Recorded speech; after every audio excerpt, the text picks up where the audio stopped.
name is Winnie, and I'm a retired nurse. I used to take care of little babies that were sick.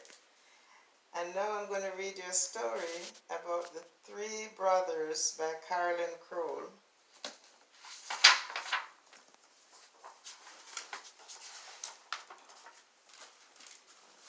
Once there was an old farmer who lived with his three sons. He loved them very much, and every day they worked beside him on the farm, doing what had to be done. The eldest, Gideon, milked the cows and sheared the sheep and fed the pigs. Simon, who came next, harrowed the fields and sowed the seeds and reaped the harvest, while Amos, the youngest, was left to churn the butter and wash the clothes and make the candles.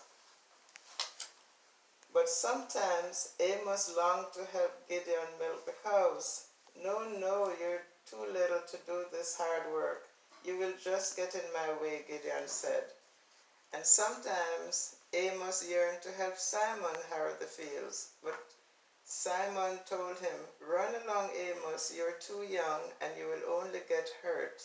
Maybe when you're older. Besides, somebody has to do the churning and washing." Now, even though the farmer's land was bountiful and his cows gave good rich milk, and his pigs were fat and his sheep grew thick warm wool, there was one thing that troubled him. "To which of my sons shall I leave all this?" he thought. "They're all good sons and I want to treat them fairly. It would have been simple just to sell the farm and give each of the boys his share of the money. But this was his home and the farmer couldn't bear to sell it to a stranger. He had to think of another way, and at last he did.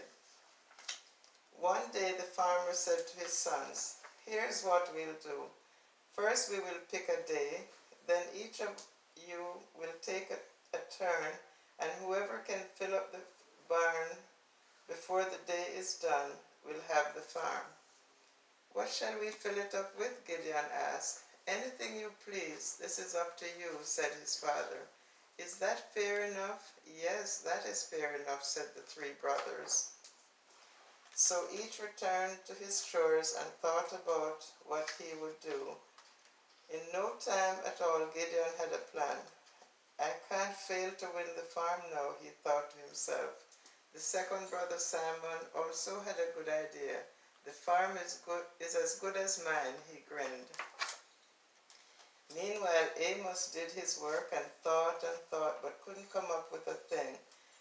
"If I am so easily discouraged, I'll never win the farm," he said. So he thought some more. At last the chosen day arrived, and the farmer and his sons were up at dawn.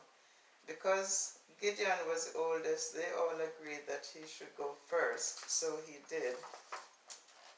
And when he finished, his father and his brothers saw that there wasn't any room left in the barn floor for even one more chicken. Gideon was very pleased with himself.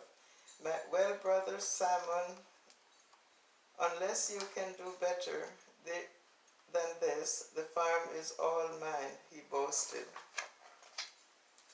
But Simon just smiled as he helped lead the animals out of the barn. Then he took his turn. When Simon was through, the barn was filled to the rafters with hay. "Now who shall have the farm, Father?" Simon asked proudly. "You have filled more of the barn than your brother, that's for sure, but we must give Amos his chance," said the farmer. But by the time they had cleared up all the hay out of the barn, the day had turned into night. "Now what can little Amos do in the time that is left?" said Gideon and Simon. Amos didn't say a word. He just reached into his pocket and pulled out a candle, which he lit.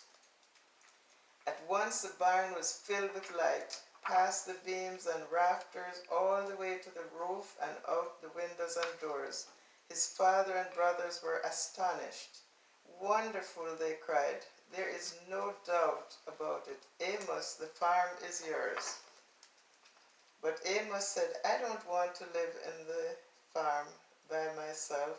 I want to milk the cows, harrow the fields with my brothers, and I want them to churn the butter and wash the clothes with me. So they all agreed and lived and worked happily together on the farm for the rest of their lives. This is the end of the story.